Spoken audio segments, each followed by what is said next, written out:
আসসালামু আলাইকুম। মেডিকোর second time student যারা, তোমরা গোল্ডেন ব্যাচ এক্সামের রুটিন নিয়ে কিছুটা বিব্রত, কিছুটা বিরক্ত এবং কিছুটা হতাশাগ্রস্ত আর কি। এটা আমার কাছে মনে হয় আমাদের জায়গা থেকে একটু ক্লিয়ার করা দরকার। গতকালকে শুক্রবার আমরা রুটিনের কিছুটা পরিবর্তন করে বা অনেকটা পরিবর্তন করে প্রিন্টেড কপি দিয়েছিলাম আমাদের কয়েকটি ব্রাঞ্চে, এবং আমাদের পিডিএফ, রুটিনের পিডিএফ টেলিগ্রাম সহ অন্যান্য গ্রুপগুলোতে দেওয়া হয়েছিল। এই পরিবর্তন দেখে অনেক স্টুডেন্ট এটাকে প্রেশার মনে করেছে বা এটাকে ভুল মনে করেছে। আমরা আসলে এই পরিবর্তনে কেন গিয়েছি সেটা একটু আমার কাছে মনে হয় সবাইকে ক্লিয়ার করা দরকার, তাহলে বুঝতে সুবিধা হবে। এই পরিবর্তনের সিদ্ধান্ত আমরা নিয়েছিলাম এই কারণ খেয়াল করে দেখো যে আমরা আগে থেকে ডিসেম্বরের 19 তারিখ পরীক্ষা হবে, সেই পরীক্ষার তারিখের আলোকেই আমরা গোল্ডেন ব্যাচ এক্সামের রুটিন করেছি এবং মেগা এক্সাম 3 এটা নভেম্বরের 14 তারিখে শেষ হওয়ার কথা। এরপরে আমরা ফার্স্ট টাইম সেকেন্ড টাইম মিলিয়ে আমাদের model test, final model test যে প্রোগ্রাম, যেখানে paper final, subject final, full syllabus সব কিছু হবে। এবং প্রতি বছরের নেই এটাই যৌক্তিক, এটাই প্ল্যান এভাবেই থাকে। মানে ডিসিপ্লিন যদি বলি আমরা রুটিনের ক্ষেত্রে, তাহলে final model test first time second time সবাই একসাথে শুরু করবে, এটা কোনো চেঞ্জ হবে না। তো যখন আমরা দেখলাম আনঅফিসিয়ালি আজকে পর্যন্ত, আজকে শনিবার, আমি আজকে কথা বলেছি তোমাদের সাথে, যখন আমরা দেখলাম যে পরীক্ষার তারিখ 12ই ডিসেম্বর হতে পারে, সার্কুলার হওয়ার আগ পর্যন্ত আমরা আপাতত যা জেনেছি নিউজ থেকে, সার্কুলার হওয়ার পরে তো আমরা আরও একেবারে একদম খুব অফিসিয়াল একটা অ্যানাউন্সমেন্ট আমরা পেয়েই যাব। তো সেই পরিপ্রেক্ষিতে আমাদেরকে কিন্তু চিন্তা করতে হয়েছে যে না, নভেম্বরের দ্বিতীয় সপ্তাহের পরে না, নভেম্বরের প্রথম সপ্তাহের পরে, মানে নভেম্বরের 9 তারিখ থেকেই বা তারও আগে থেকে ফাইনাল মডেল টেস্ট শুরু করা যায় কিনা বা শুরু করা উচিত কিনা, সেই পরিপ্রেক্ষিতে আমাদের কিন্তু আমরা বাধ্য যে আমাদের সময় যতটুকু পাচ্ছি তার মধ্যে এটাকে কিভাবে সুন্দরভাবে একটা ম্যানেজমেন্টের মধ্যে যাওয়া যায়। তো যার কারণে আমরা রুটিনে একটা পরিবর্তনের একভাবে চিন্তা ভাবনা করে আমরা এটা দিয়েছিলাম। তো তারপরে আমি আমাদের ফার্মগেট ব্রাঞ্চের একটি ব্যাচের সাথে আমি বেশ কিছুক্ষণ সময় স্টুডেন্টদের সাথে কথা বলেছি, এই পরিবর্তন নিয়ে তাদের মতামত নিয়েছি। সেখানে কিন্তু মতামতের ভিত্তিতে এবং আমাদের নিজস্ব আলোচনার মাধ্যমে পরিবর্তন তো আমাদের করতেই হবে, তবে সেই পরিবর্তনটা কিভাবে হলে ভালো হয়, এই জন্য আমরা করেছি কি, গতকালের রুটিনটা এবং আজকে যেটা অলরেডি আমি কথা বলার আগে যেটা দেওয়া হয়েছিল তোমাদেরকে, সেই সমস্ত রুটিন আমরা উইথড্র করেছি।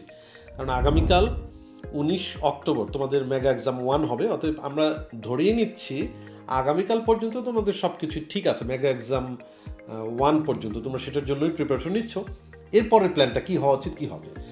এবং আমরা যতটুকু ফোন পেয়েছি আমাদের শ্রদ্ধেয় অভিভাবক বৃন্দের কাছ থেকেও কিছু মতামত পেয়েছি, কারণ সবাই তো যার যার মতো করে সচেতনভাবে চিন্তা করে, তাদের নিজস্ব কিছু পরামর্শ সবসময়ই দেয় এবং আমরা সবসময় সেটাকে মানে ওয়েলকাম জানাই যে না, স্টুডেন্ট এবং অভিভাবকরা তাদের জায়গা থেকে যদি কিছু বলে সেটা আমলে নিতে হবে, সেটা বিবেচনায় নিতে হবে। সেই বিবেচনার আলোকেই গোল্ডেন ব্যাচ এক্সামের আপডেট রুটিন একটা এই মাত্র ফাইনাল হয়েছে কিছুক্ষণ আগে, এবং আমার মনে হয় এটা তোমাদের জন্য কমফোর্টেবল হবে। কারণ তোমরা ম্যাক্সিমাম এটাই বলতেছিলা যে প্রত্যেকটা গোল্ডেন ব্যাচ এক্সামের আগে একদিন করে যদি গ্যাপ থাকে তাহলে আমার আগে যেসব চ্যাপ্টার পড়া হয় না এই সুযোগে আমার পড়া হয়ে যাবে। আমি এটার সাথে একমত, বা আমরা একমত এই কারণেই, কারণ তোমার যে মানসিক অবস্থা বা তুমি যেভাবে পড়ে আসতেছো এগুলো তো আমরা আসলে প্রিভিয়াস অনেক বছর ধরে আমি দেখে আসছি। অতএব তোমার কোনো মতামতকে অযৌক্তিক বলতেছি না, বাট মানে প্রাসঙ্গিকতা অনুযায়ী বা আমাদের যে পরিস্থিতি বা পরীক্ষার যে ডেট সেই অনুযায়ী কিন্তু আমাদের যে কোনো সিদ্ধান্ত যেতে হয়। তো নতুন আপডেটের যে রুটিন, এই রুটিনের মধ্যে কিন্তু আমরা চেষ্টা করেছি গোল্ডেন ব্যাচ এক্সাম যতগুলো আছে সবগুলোতেই একদিন করে গ্যাপ দেওয়ার জন্য শুধুমাত্র গোল্ডেন ব্যাচ এক্সাম 12, যেটা রুই মাছ, জীব প্রযুক্তি, পদার্থের গাঠনিক ধর্ম, আদর্শ গ্যাস ও গ্যাসের গতিতত্ত্ব এবং তড়িৎ রসায়ন, তুলনামূলকভাবে আমাদের কাছে মনে হচ্ছে যে না, এখানে একটা আমরা মানে ইন্টারভেল না দিয়ে পরের দিনই নেওয়া যেতে পারে, বাকিগুলো সব গ্যাপ দিয়েছি আমরা। এবং মেগা এক্সাম 2-3 আমরা সবার শেষে নিয়ে গেছি, যাতে পরপর 2 দিন, যাতে করে 7 তারিখের যে আমাদের যে মার্জিন, যেদিন আমরা শেষ করতে চাই সেই দিনের জন্য সব শেষ করতে পারি। এবং এই রুটিন মানে একদমই চূড়ান্ত। আমি তোমাদেরকে মানে ডিসিপ্লিনে আনার জন্য বা আসার জন্য বিনীত অনুরোধ জানাই যে এটা যতটুকু কষ্ট হোক, আমরা কিন্তু সবগুলো এক্সামেই আমরা অলমোস্ট গ্যাপ যেভাবে চেয়েছো একদিন করে বা আগে যে প্ল্যান ছিল সেভাবে রেখেছি। শুধুমাত্র গোল্ডেন ব্যাচ এক্সাম 12 এবং মেগা এক্সাম 2-3 এইটার ক্ষেত্রে আমরা ওই গ্যাপগুলোকে একদমই কমে দিয়েছি, বা গ্যাপ রাখতে পারিই নেই বলা যায়, এটা কনসিডার করতে হবে। এবং মেগা এক্সাম 2-3 অবশ্যই গ্যাপ না থাকলেও দিতে হবে, দেওয়া উচিত।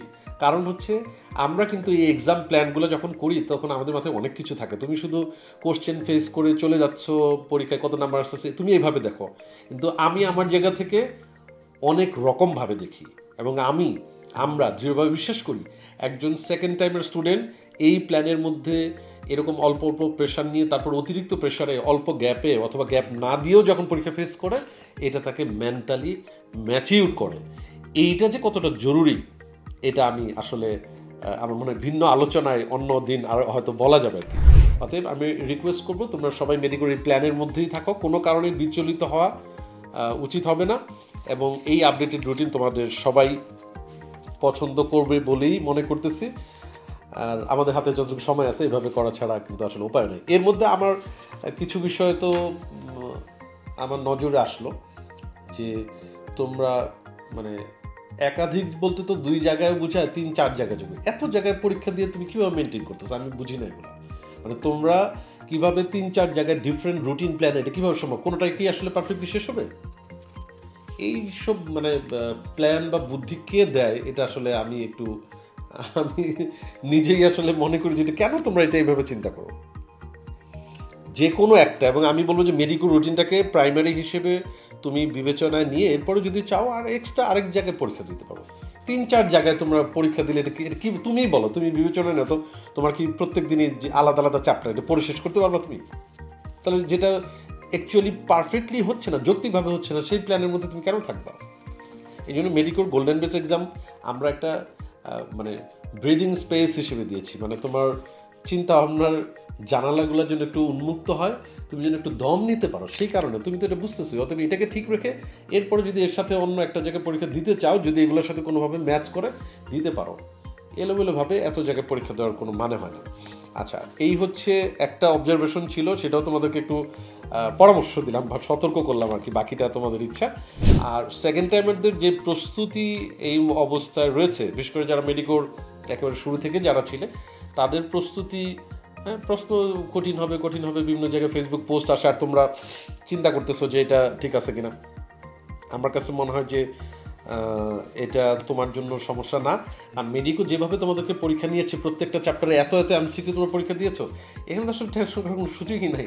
বরঞ্চ প্রশ্ন যদি টাফ হয় তাহলে আমাদের স্টুডেন্টরা বেশি পরীক্ষা ভালো করবে, নিশ্চিত থাকো। প্রশ্ন টাফ হলে আমাদের স্টুডেন্টরা ভালো করবে, কারণ আমরা তো একেবারে ডিটেইল সব কিছু, তুমি দেখো একটা লেকচারে একটা চ্যাপ্টারে কতগুলো এমসিকিউ তোমাকে আমরা ফেস করিয়েছি, অলরেডি তোমরা জানো সেটা। আর প্রশ্নের কোনো প্যাটার্ন নিয়ে বা স্টাইল নিয়ে দুশ্চিন্তাগ্রস্ত হওয়ার কিছুই নাই, সবার জন্যই সেম নিয়ম। তুমি তোমার কাজটা আপাতত করে যাও, পরবর্তীতে কোনো চেঞ্জ যদি আসে মেডিকেল থেকে তো আমরা তোমাদেরকে ইনফর্ম করবোই। মেডিকেল থেকে সেই ধরনের প্রশ্নে তোমাদেরকে আমরা তো ফেস করানোর চেষ্টা করবো, যে কয়েকটা পরীক্ষা হোক না কেন। তো এই হচ্ছে গোল্ডেন ব্যাচ এক্সাম রুটিনের আপডেটেড রুটিন নিয়ে কথা, এবং পরামর্শ দেওয়ার জন্য তোমাদেরকে ধন্যবাদ যারা যারা ইনফর্ম ছিলে। আর এই রুটিনে কন্টিনিউ করো, ইনশাল্লাহ ভালো কিছু হবে। সবার জন্য শুভকামনা। আল্লাহ হাফেজ।